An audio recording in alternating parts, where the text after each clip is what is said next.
Wow, she's back. Former Vice President Kamala Harris just gave an incredible speech at the 10th Austrian World Summit. She's actually speaking with Arnold Schwarzenegger. She got a standing ovation. I want to show you what went down. Former Vice President Kamala Harris talked about the Trump regime being the most callous and corrupt regime in American history. Let's watch what she said. What is essentially the most callous, corrupt, and incompetent presidential administration America's ever experienced. Now I want to show you the full portion of her comments right there. Very, very powerful. Let's play it. Predicted just about everything that has happened with this administration. And you say I told you so? I don't say I told you so. That's kind of obnoxious. I don't say that. But the reality is many of us predicted. And it didn't require much creative thought because he told us most of what we knew would happen, including that he would go after his political enemies using the Department of Justice. I am not surprised that he may be using the Department of Justice to go after a political enemy in the current governor of California. And this is why I do believe this, upon many other examples of what is essentially, you're going to ask me questions about the current president, I'm going to be candid, what is essentially the most callous, corrupt, and incompetent presidential administration America's ever experienced. As the First Lady of the United States pointed out this morning, just 2 days prior to the shooting, ABC's late-night host Jimmy Kimmel disgustingly called First Lady Melania Trump an expectant widow. Who in their right minds says a wife would be glowing over the potential murder of her beloved husband? And having experienced what I did with the First Lady on Saturday night, I can tell you that she was anything but that. Hey everyone, I hope you're enjoying the video. We put a lot of time into research, fact-checking, and making sure every story we bring you is informative and meaningful. As an independent channel, your support truly keeps this work going. So if you find value in our reporting, please take a second to like this video, subscribe to the channel, and help us reach more people with stories that matter. Your support means a lot, and it allows us to keep giving our best every single day. Before I get into this one, I need to set the table properly because this isn't a normal celebrity versus press secretary spat, and I'm not going to treat it like one. This exchange grew directly out of an actual attempt on the president's life. On April 25th, 2026, a man named Cole Thomas Allen rushed a security checkpoint at the White House Correspondents Association dinner in Washington, armed with his shotgun, a pistol, and knives. He exchanged gunfire with the Secret Service. An officer was struck in his ballistic vest, protected thankfully, and expected to be okay. Allen was subdued and later charged with attempting to assassinate the President of the United States. That's not a punchline. That's a real, documented, violent event, and everything in this video happened in the shadow of it. So tonight, I'm going to walk you through the actual sequence of what was said, by whom, and when, carefully, soberly, because the rhetoric fight that followed a real assassination attempt deserves more care than a viral clip usually gets. And I want to flag something else up front. If you've gone looking for video of this online, you've probably run into a flood of fake content, AI-generated Kimmel confronts Leavitt live showdown videos, fictional dramatizations dressed up as news. None of that is real. Jimmy Kimmel and Karoline Leavitt were never in the same room for this. There was no live confrontation. What actually happened is, in some ways, more interesting than a fake showdown, a joke, a tragedy, a press podium accusation, and a monologue response unfolding over about a week, each side never directly facing the other. Let's get into what's actually documented. Start with the joke because timing is everything here, and the timing is the whole reason this became a genuine controversy instead of a forgettable bit. Thursday, April 23rd, 2026, 2 days before the shooting, Jimmy Kimmel did a segment on his show riffing on the upcoming White House Correspondents' Dinner, doing an alternative version of the routine, imagining himself addressing the room, including the President and First Lady. In the bit, he said, "Our First Lady, Melania, is here. Look at Melania, so beautiful. Mrs. Trump, you have a glow like an expectant widow." Because of this war, and I will add to that number, to put it in context, the average American is $400 away from bankruptcy for any unexpected expense. So $400 of an unexpected expense could result in bankruptcy for the average American. And this war has resulted in $500 more of expenses, a large part of that because of the gas prices going up. But to be clear, if you were president, you never start this war. Absolutely not. Absolutely not. And And let's be clear about this. Let's be clear about this. Thank you, Tim. Let's be clear about this. Whatever is being negotiated, this president is going to declare victory and will end up where we were after the JCPOA and call that a victory, the JCPOA that he withdrew from. The Obama nuclear agreement. And so Yes. so you're not, I mean, that's your thought on this potential Well, deal I have this week? more thoughts, but Yeah. that's not why we're here. Yeah, sure. So we can, Yeah. Well, Now, former Vice President Kamala Harris talks about her speaking tour with the American people, what she learned, what she heard from people. Her words are deeply inspiring, and she talks about how after this Trump regime ends, there's going to be all of this debris. There's going to be all of this chaos that we're going to have to confront. Let's play it. What people are telling me includes that they want to believe in systems, and they've lost trust in those systems. What I hear a lot is that people know that at the end of this administration, there will be a lot of debris. I tell them often, I can't guarantee that it won't get worse before it gets better. But the one thing I do know is at the end of it, there will be a lot of debris, and it would be irresponsible to then address that in a way that we only talk about what should we do, what do we need to do to rebuild. If we do that with any sense of nostalgia, that would be irresponsible. Because the reality is, even before, there were many things that were not working for a lot of people. When you read the manifesto of this shooter, ask yourselves, how different is the rhetoric from this almost assassin than what you read on social media and hear in various forums every single day? The answer, if you're being honest with yourself, is that there is no difference at all. Much of the manifesto of the would-be assassin is indistinguishable from the words that we hear daily from so many. For example, as the First Lady of the United States pointed out this morning, just 2 days prior to the shooting, ABC's late-night host Jimmy Kimmel disgustingly called First Lady Melania Trump an expectant widow. Who in their right minds says a wife would be glowing over the potential murder of her beloved husband? It's a dark joke about the couple's well-documented age gap. Trump is decades older than Melania, delivered in Kimmel's usual dry, needling style. In isolation, it's the kind of edgy but standard late-night material Kimmel has built an entire career on. Then, 2 days later, the actual shooting happened, and in that new context, a joke about the First Lady as a future widow landed completely differently than it would have if nothing had happened. That's not a moral judgment on the joke itself. Comedy timing is unpredictable, and nobody can foresee an assassination attempt 2 days out. But it's the reason this particular bit, out of thousands Kimmel has done about this administration, became the flashpoint. In the aftermath of the shooting, Melania Trump, through a statement, called on ABC to take a stand against Kimmel over the joke.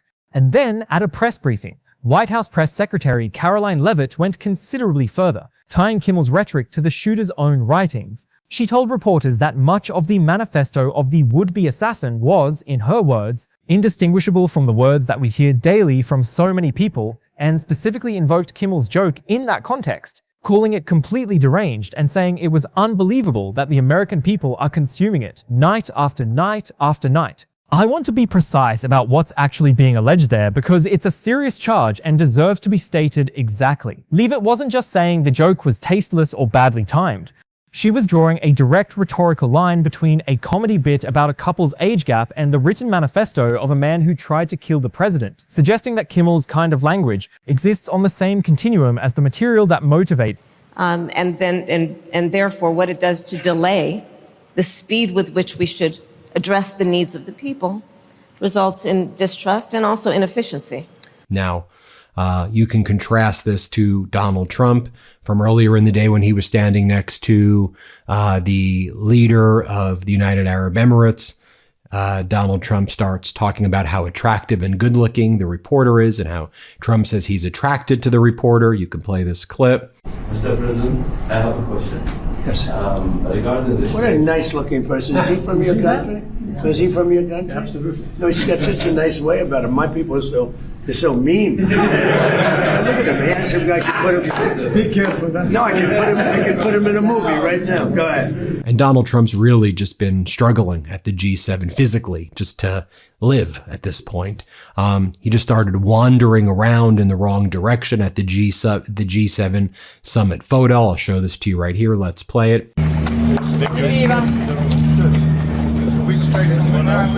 The other side, the other side. My wonderful He needed help from the Indian Prime Minister in order just to, again, just kind of stand up. He had to grab Prime Minister Modi's hand. I'll show you this right here.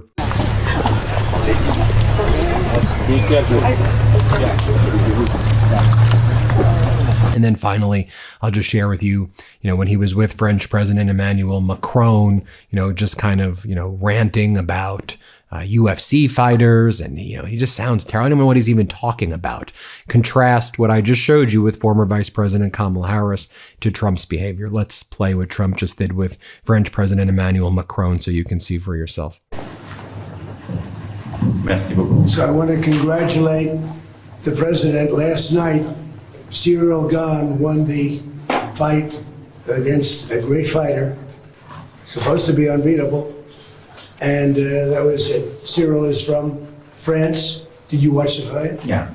Not in direct, but I saw it this morning. That was a great fight. It was a great evening at the White I was House. very proud, Cyril. Okay. Yes.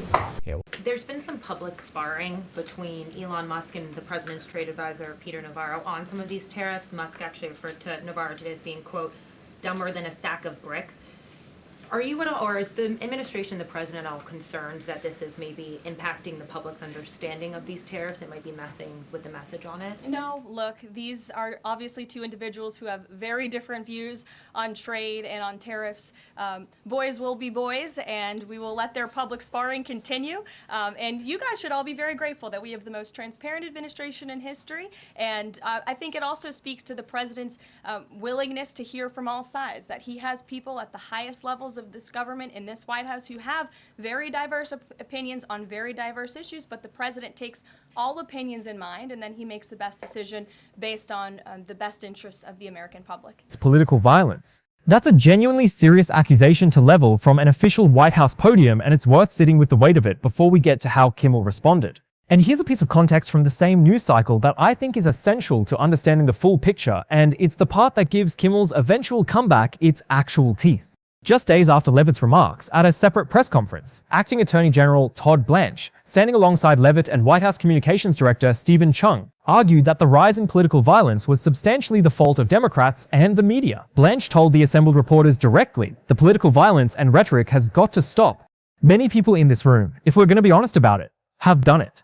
They're just as guilty as a lot of people on X when you have reporters, when you have media just being overly critical and calling the president horrible names. CNN's own reporting on that briefing noted something specific and important in laying blame for the climate of political violence. Blanche and Leavitt's remarks pointedly omitted any mention of incendiary rhetoric coming from Republicans or from President Trump himself. That omission drew a sharp on-the-record rebuke from House Democratic leader Hakeem Jeffries. So the actual context Kimmel was responding to wasn't just, the White House press secretary criticized my joke. It was, the White House had spent the days following a real assassination attempt, building a public narrative that blamed the entire climate of political violence on the media and the opposing party, while not applying that same standard to their own side. That's the frame Kimmel walked into when he addressed it on his show. So here's what Kimmel actually said on air in response. He opened by expressing genuine sympathy for the people who experienced the shooting. That's worth noting plainly because it wasn't a defiant, combative opening. He acknowledged the real fear and danger of that night. Then he addressed the criticism of his joke directly, explaining it was, in his words, obviously a joke about their age difference, before adding, while the result represented the best of investigative work, it was also nothing out of the ordinary for this law enforcement team. We are built to detect, respond, and bring to justice those who threaten the lives of American citizens, particularly during large gatherings like the historic UFC 250 fight. That's exactly what we did here. I want to thank our great agents and partners. This work remains ongoing, and we will continue to update the public as permitted.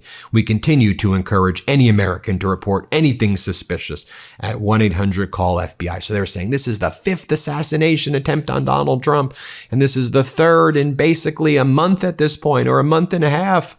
So state regime media, which calls itself Fox, then runs this headline. FBI disrupts alleged explosive drone plot targeting White House UFC event, officials say. Signal chats allegedly revealed 23 people discussing pre-operational activity. So who was the ringleader? Apparently they're claiming it's this guy right here, an individual by the name of Tyson Proper, 19 years old, from Knox County, Ohio. Seemed that he was someone who was in a Signal chat, who was calling out Donald Trump and Epstein class and making a lot of statements on the Signal chat with 22 buddies or people that he knew. And this was the terrorist cell that they said was planning on launching this attack. Now we have the indictment that was brought. And it seems that most of the work was actually being done by Knox County in central Ohio, not by the FBI. Just Kash Patel learned about this and wants to, I guess, take credit for this and I think exaggerate what this is. Look, I want to take all threats very seriously. I'm not trying to demean or downplay, these things, but we called what was going to happen. And it just seems, you could disagree with me, that at worst, it was just 23 people who were just saying a bunch of crazy stuff, which is bad and needs to be investigated, but they're acting like this was some plot that was about to go down. Or, this is all something that the FBI is using again as yet another kind of false flag or pretext, just asking questions in order to justify this ballroom and the other fascist agendas of this regime. Look, you go through this. Thanks, Caroline. Earlier, you were just defending ICE agents generally, and earlier on, Secretary Nome spoke to the media, and she said, among other things, that they are doing everything correctly. 32 people died in ICE custody last year. 170 US citizens were detained by ICE, and Renee Good was shot in the head and killed by an ICE agent. How does that equate to them doing everything correctly? Why was Renee Good unfortunately and tragically killed? Are you asking me my Yeah. opinion? Because an ICE agent acted recklessly and killed her unjustifiably. Oh, okay. So you're a biased reporter with a left-wing opinion. What do you want me to do? Yeah, because you're a left-wing hack. You're not a reporter. You're posing in this room as a journalist, and it's so clear by the premise of your question. And you and the people in the media who have such biases but fake like you're a journalist, you shouldn't even be sitting in that seat. But you're pretending like you're a journalist, but you're a left-wing activist. And the question that you just raised and your answer proves your bias. You should be reporting on the facts. You should be reporting on the cases. Do you have the numbers of how many American citizens were killed at the hands of illegal aliens who ICE is trying to remove from this country? I bet you don't. I bet you didn't even read up on those stories. I bet you never even read about Laken Riley or Jocelyn Nungray or all of the innocent Americans who were killed at the hands of illegal aliens in this country. And the brave men and women of ICE are doing everything in their power to remove those heinous individuals and make our communities safer. And shame on people like you in the media who have a crooked view and have a biased view and pretend like you're a real honest journalist. From the hundreds of millions of dollars we've spent so this guy can play golf every weekend, you would think he'd be better at it. I mentioned last night, Kai's uncle Eric Trump has a new book called Under Siege. I looked it up on Amazon today. There are only two kinds of reviews. There's 1-star and 5-star. There's nothing in between, which is sad because it shows how divided this country is, and that's not good for anyone. So in order to build a bridge and to join hands through literature, we asked a prominent member of the left to read Eric Trump's book to young people so they could decide on their own what they think about it.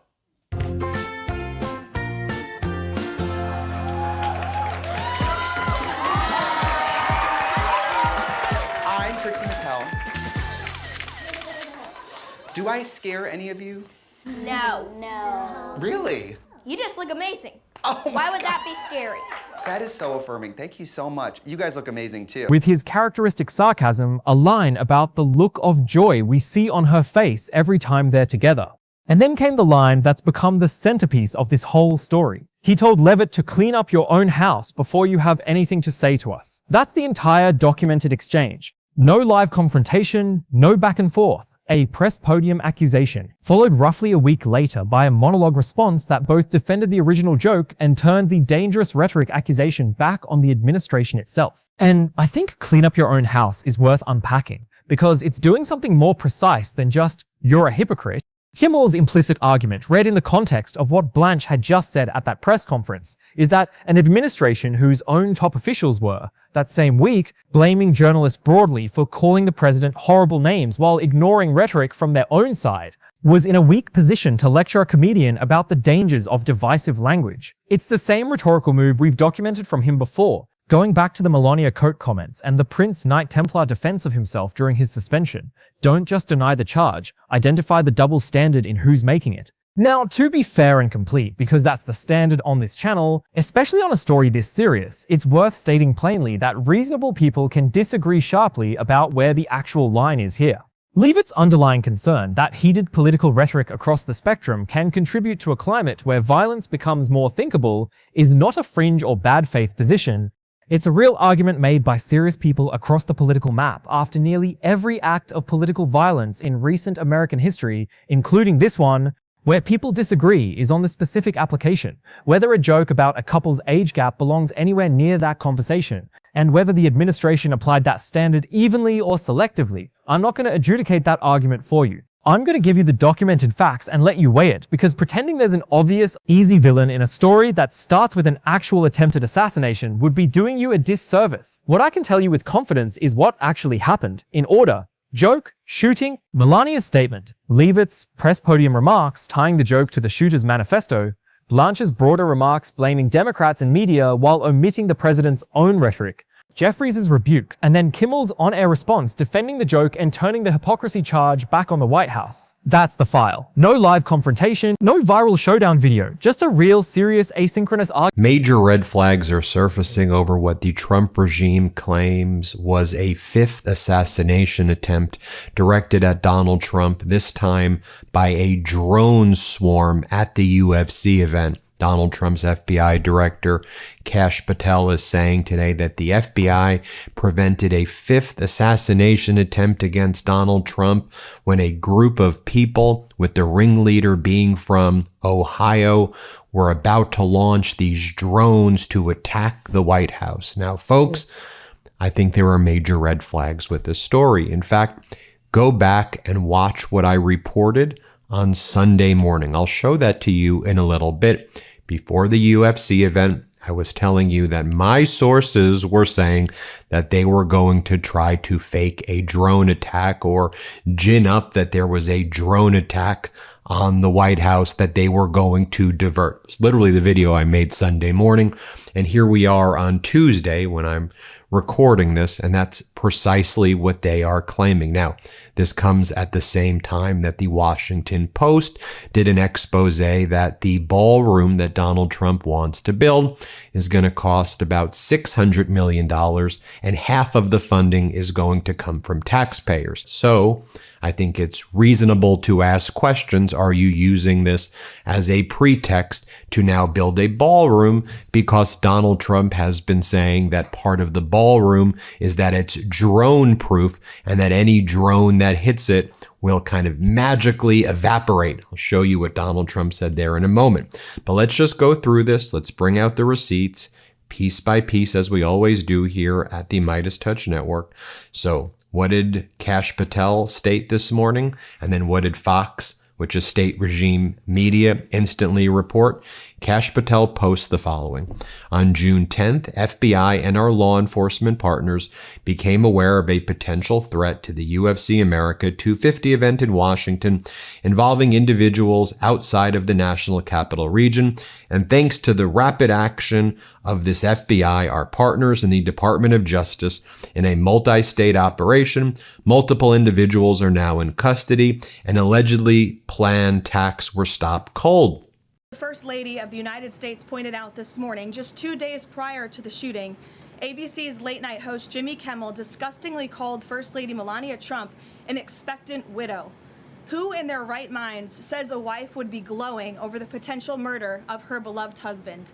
And having experienced what I did with the First Lady on Saturday night, I can tell you that she was anything but that. Argument about where the line is on political rhetoric, playing out in the aftermath of a genuine act of political violence. And it's worth situating this specific fight inside a debate that recurs, almost identically, after every act of political violence in recent American memory, because the pattern itself is bigger than this one administration or this one comedian.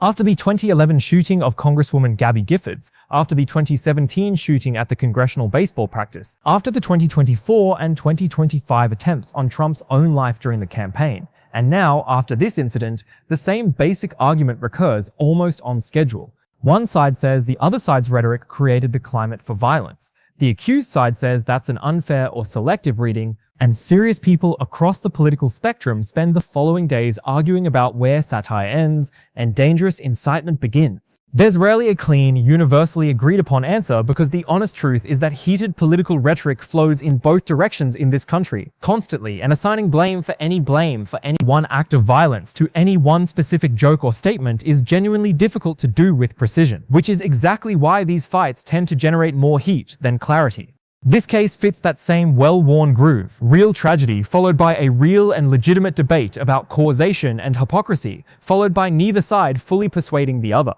That context matters because it means this isn't really a story about Jimmy Kimmel or Karoline Leavitt specifically, it's the latest instance of a debate American politics has been having, in some form for well over a decade, about where comedy and criticism end and dangerous rhetoric begins. The specific personalities change, the argument itself barely does. And there's a broader thread here worth connecting. Because this isn't an isolated Kimmel-Leavitt moment. It's one chapter in the larger fight we've covered on this channel between this White House and this specific comedian. This is the same Kimmel who got suspended by ABC for 6 days last year after FCC pressure over his... The status quo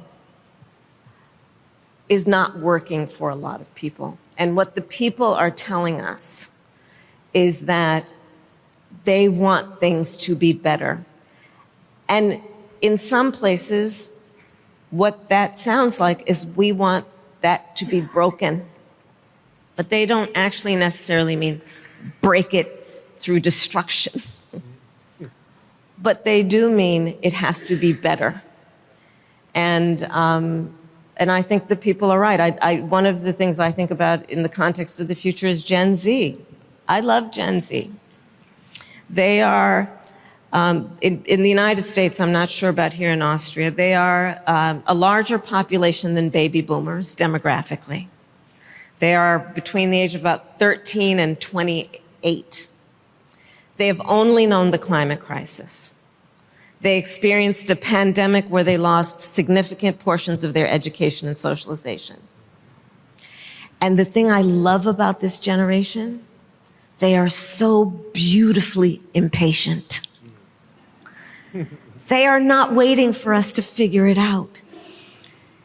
And if we think about, as we invest in the future of our world and we are unstoppable, if we think about investing in that generation, knowing, for example, that someone who is 20 years old today, based on all actuarials, will live to be about 100. Policymakers among us, let's think about what are we doing right now that for the next 8 decades of their life will plant the seeds for the majority of the life they have yet to live. That gives me a great deal of optimism about what we are capable of doing if we think that way. So all that being said, does that make you more likely to?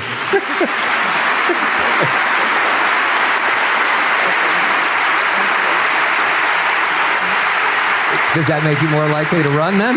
Well, no, you started by asking me what I was going to do next. And what I'm going to do next is get a soccer tort to take home. And I want to show you this as well, because former Vice President Kamala Harris gets into the weeds over here as she talks about data centers, bureaucracy, and, it's refreshing to hear a leader speak like this, to talk in an articulate way after having to hear all of the bloviating nonsense, incoherency that's spewed from Donald Trump every day. Let's listen to what she has to say. Let's play this clip right here. I believe that what we should be requiring from a policy perspective is that any organization, corporation that wants to build a data center in a community, that they be required to power it with renewable energy. Thanks so much, Karoline.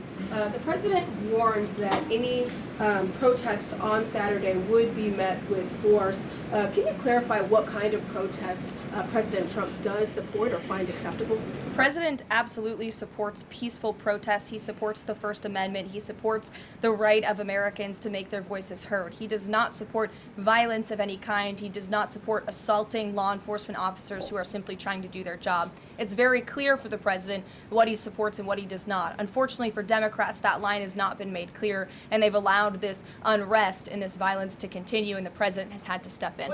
So if there were peaceful protests on Saturday for the military parade, President Trump would allow that? Of course the president supports peaceful protests. What a stupid question. Remarks about the reaction to Charlie Kirk's assassination, a suspension that ended after public backlash cost Disney billions in market value. It's the same administration that, according to reporting we've covered previously, moved to open an FCC license review after another controversial Kimmel joke. The pattern across all of these incidents is consistent. Kimmel makes a comment the administration finds objectionable. Officials publicly frame it as dangerous or violence-adjacent rhetoric, and pressure gets applied through official channels, press podiums, regulatory bodies, public statements from the First Lady herself. Whatever you conclude about the merits of any single incident, that pattern repeated across a full year is the actual through line connecting this story to the larger one. Now let's connect all of this to the present, because there's a genuinely direct thread from who gets blamed for political violence straight into today's headlines, and today's headlines are significant. As of the last 24 hours, the biggest story around Trump is that the ceasefire with Iran, the one signed with such fanfare at Versailles weeks ago, is, in Trump's own words, according to NBC News' live coverage, Trump made that declaration while meeting with the leaders of Ukraine and Syria at the NATO summit in Turkey, and Iran responded by striking US military sites in Kuwait and Bahrain, marking the second consecutive day of US-Iran attacks. That's a dramatic reversal from the peace deal spectacle we covered at length just weeks ago, and it's rattling oil markets, which are reportedly reversing course after weeks of price declines. Separately, Hill reporting from just hours ago carries a headline that should stop you cold, given everything we just discussed. Fears erupt over Iran's desire to kill Trump. So the exact anxiety underneath the Kimmel Leavitt fight in April, political violence, threats against the president, is, right now, an active, live, international scale concern again, not a resolved story from months ago. And separately, on the domestic front, Trump fired all 3 sitting members of the bipartisan US Election Assistance Commission. This filing by the DOJ and FBI. Let's go to paragraph 19.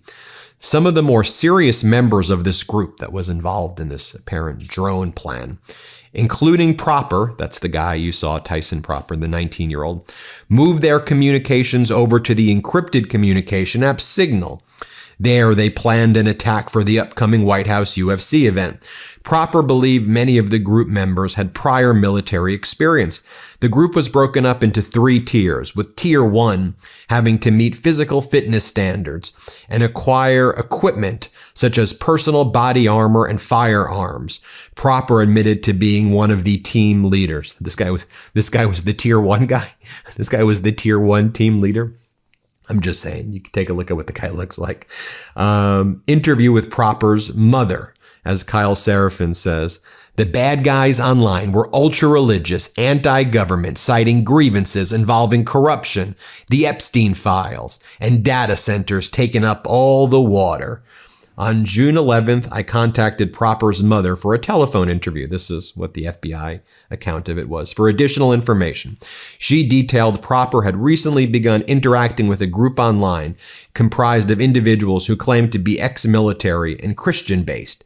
She didn't know the name of the group, but they expressed ultra-religious anti-government sentiments, specifically citing grievances about government corruption, the handling of the Epstein files, data centers, taking up all water in communities, and other government actions. Propper's mother detailed that talking with these individuals online has caused Propper to lean heavily into his religion, and she believed those individuals were using religion to manipulate and influence her son.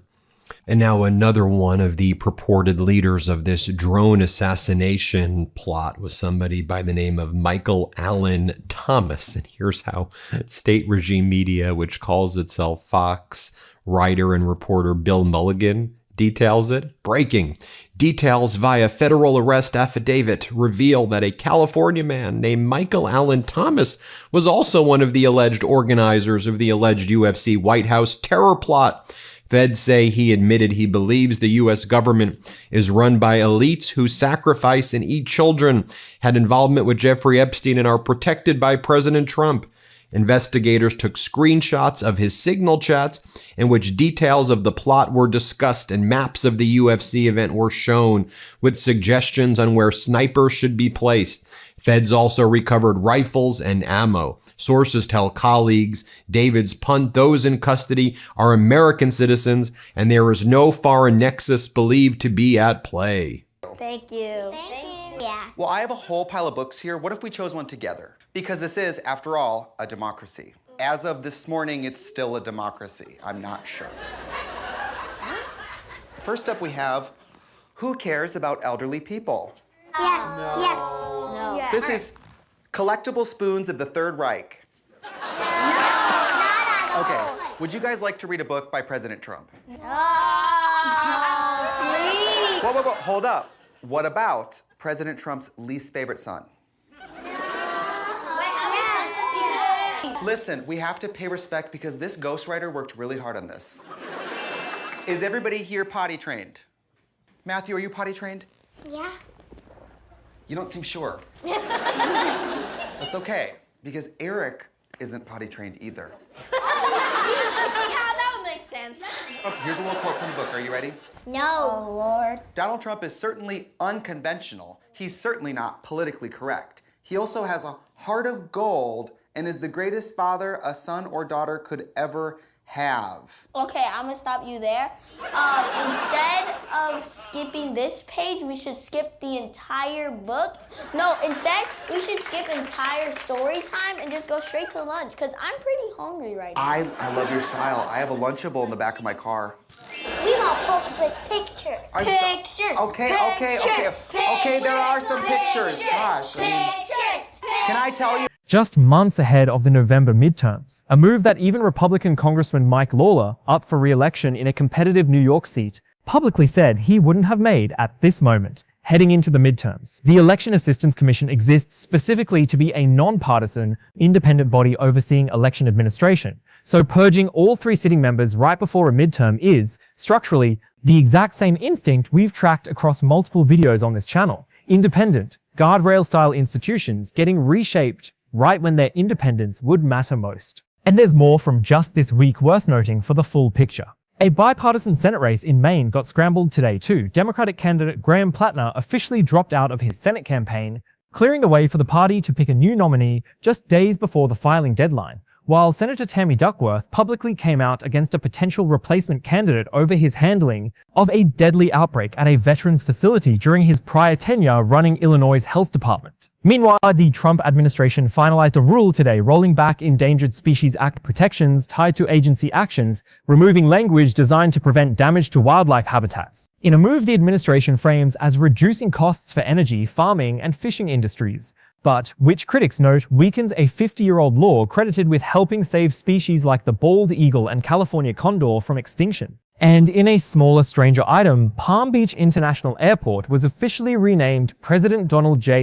Trump International Airport this week, the kind of personal branding move that's become a recurring theme across nearly every story we've covered on this channel. From the July 4th Freedom 250 Inches programming to the West Point award fight, And in a smaller but genuinely revealing item from today's news, Trump allowed a bipartisan housing affordability bill, one Congress passed with overwhelming, wide margin support, to become law without his signature, after previously withholding support specifically to pressure Congress into passing a separate elections overhaul bill. Republicans haven't been able to advance. Even Lawler said publicly he thinks the president should have just signed it and declared victory. That's a small, telling data point about a president using his signature, or the withholding of it, as leverage on unrelated... So then J.D. Vance did an appearance on state regime media, which calls itself Fox today. J.D. Vance was very heavy on the eyeliner this morning during his appearance, and here's what he had to say. Play this clip. It's very scary. We learned about this, about 30 minutes ago, an hour ago, in the middle of our show. Sure.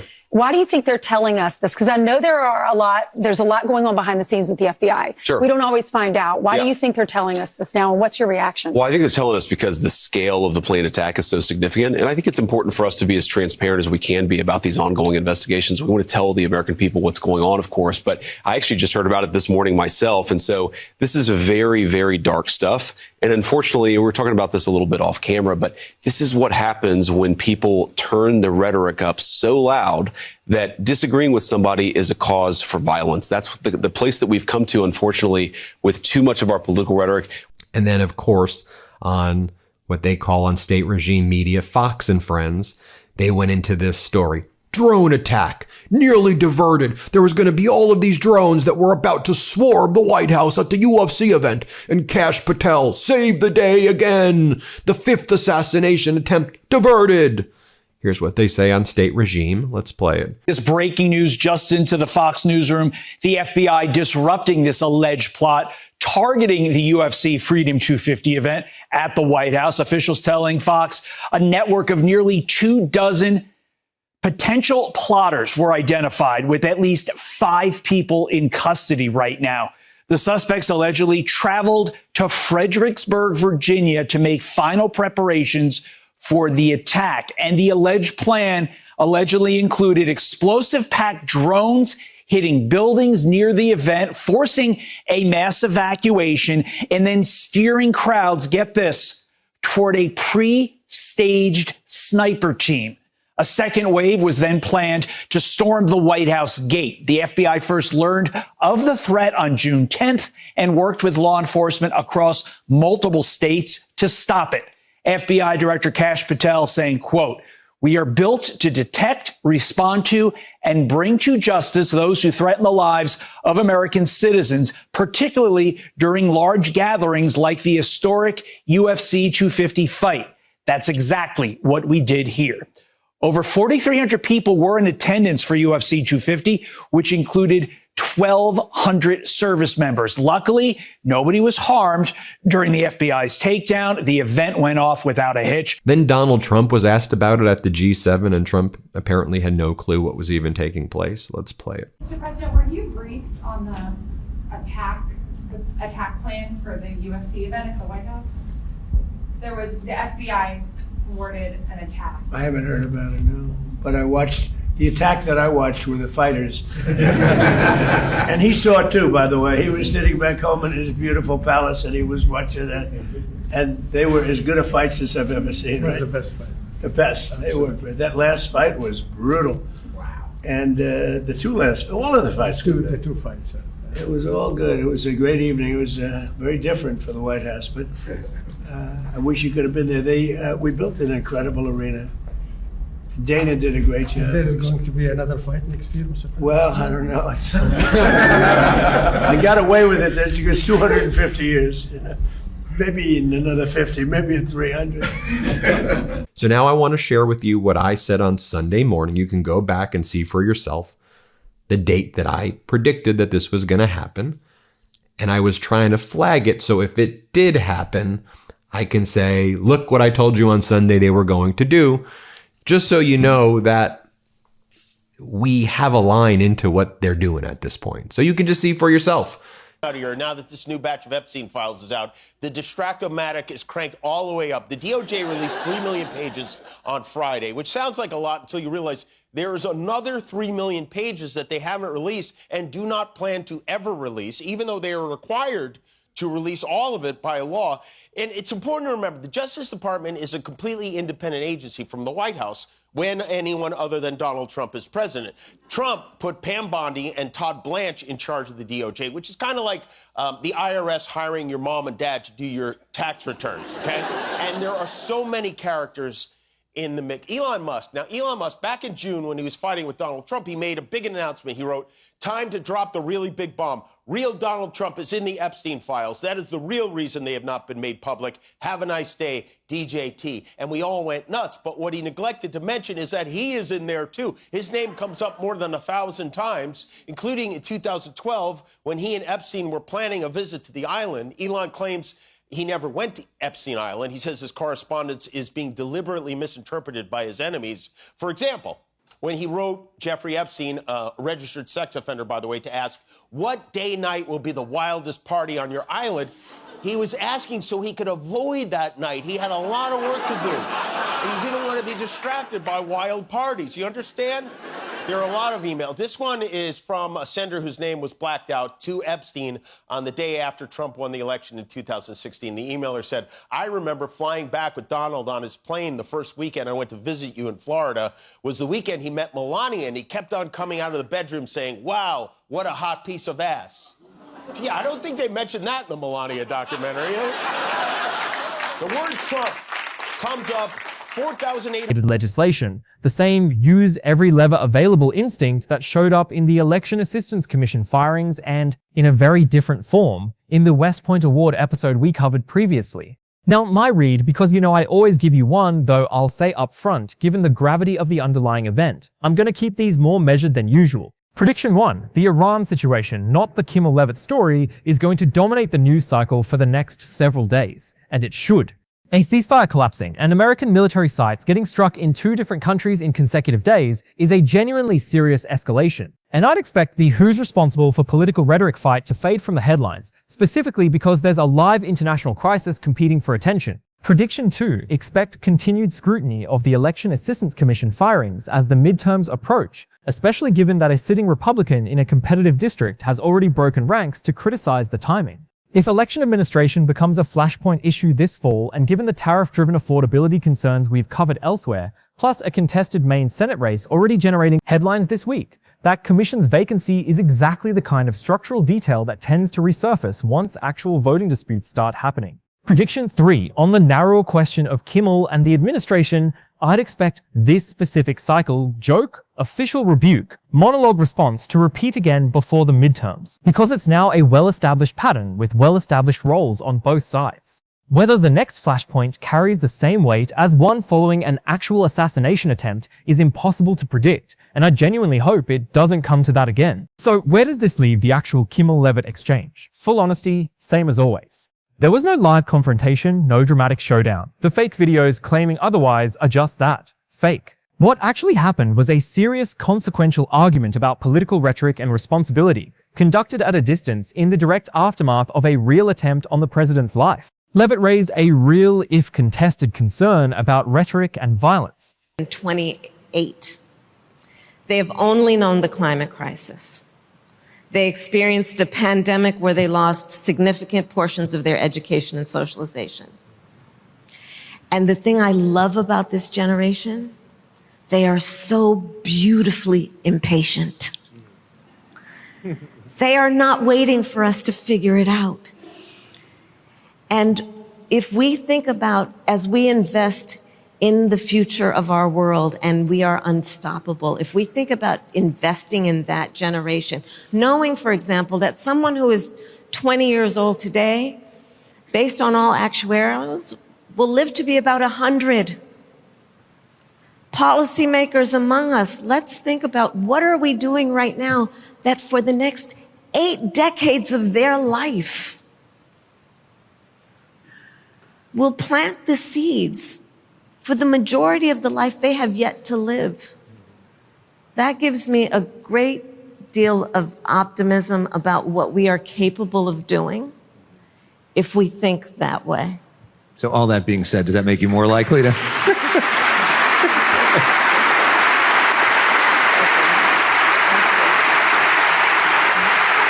Does that make you more likely to run then? Well, no, you started by asking me what I was going to do next. And what I'm going to do next is get a soccer tort to take home. And I want to show you this as well, because former Vice President Kamala Harris gets into the weeds over here as she talks about data centers, bureaucracy, and, it's refreshing to hear a leader speak like this, to talk in an articulate way after having to hear all of the bloviating nonsense, incoherency that's spewed from Donald Trump every day. Let's listen to what she has to say. Let's play this clip right here. I believe that what we should be requiring from a policy perspective is that any organization, corporation that wants to build a data center in a community, that they be required to power it with renewable energy.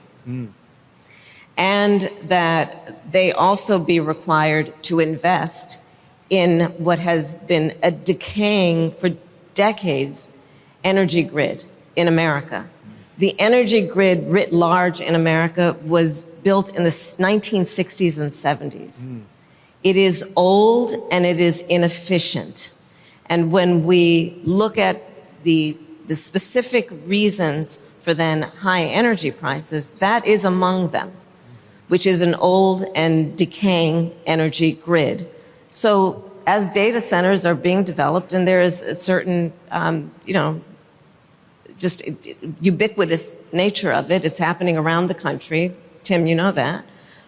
The question should be also, what is the trade-off? Right. What is the trade-off? Well, the trade-off should include that a requirement that it use renewable energy, so it is not sucking the resources out of those local communities, and that they also invest in those communities in terms of the energy grid. Do you agree with him that permitting could be sped up a little bit? Oh, absolutely. How so? Yeah, I say this as a devout and lifelong public servant. The bureaucracy in government is overwhelming in its ability to slow down innovation and progress. And when we look at increasing distrust that the public has in government, I do believe that is one of the reasons.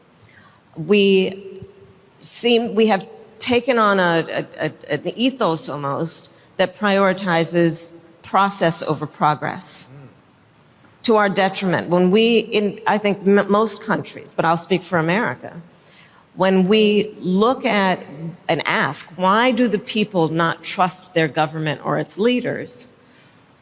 One of the most specific and obvious answers to that question is, are we delivering? And are we delivering in real time for the real needs of the people?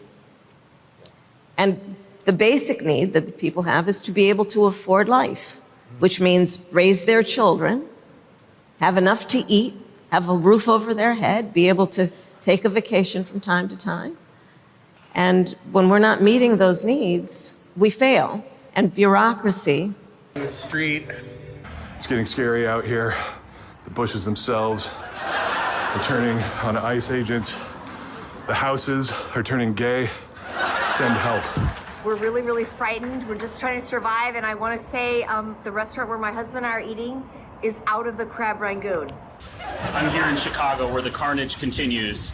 The latest, our beloved $4 car wash has turned into a $5 car wash as our community grows a bit more unrecognizable by the day, and Tifa wins. Oh my God, I don't even recognize this country anymore. If you would like to share the terror and mass violence that either is or definitely isn't taking place in your city, make a video, upload it to YouTube or any social media platform with the hashtag #ShowMeYourHellhole. Be on the lookout for a message from us, and maybe you too can help educate our president on what is happening in the country he runs. These poor guys in the National Guard, they get pulled away from their families and jobs. They get sent to another town to stand around with nothing to do. Over the weekend, Pete Hegseth banished a group of National Guardsmen who'd been deployed to Chicago. Kimmel's response, clean up your own house, was a pointed accusation of selective enforcement made in the context of an administration whose own top law enforcement official had, that same week, blamed the media broadly while omitting any mention of the president's own language. I'm not going to tell you who won that exchange because I don't think winning is really the right frame for an argument that grew out of an assassination attempt. What I can tell you is that both sides were making claims worth taking seriously, and that reducing this entire story to a punchy Kimmel destroys Leavitt clip does a disservice to how genuinely fraught the actual moment was. Hey, if you made it all the way here with me, thank you, genuinely. You're the entire reason this channel exists, and on a story with this much real weight behind it, I don't take your trust for granted for a second. We're independent here, no giant network sitting on top of us, nobody deciding what we're allowed to say. It's just us, tracking this stuff around the clock, the Justice Department's own charging documents, CNN's live coverage, NBC's reporting, and trying to give you the sober, accurate version instead of the clickbait one, especially when the underlying story involves real violence. So if this breakdown gave you the fuller picture, hit that like button. It genuinely helps us beat the algorithm. Subscribe and hit the bell, because there's always a next one. And share this with someone who might have only seen the fake showdown videos. Help set the record straight. I'm going to skip the usual comment section prompt on this one, given how serious the underlying event was. If anything in this video affected you personally, please take care of yourself. This has been your independent, carefully researched breakdown of a story that deserved more care than the headlines gave it. Stay sharp out there. See you in the next one.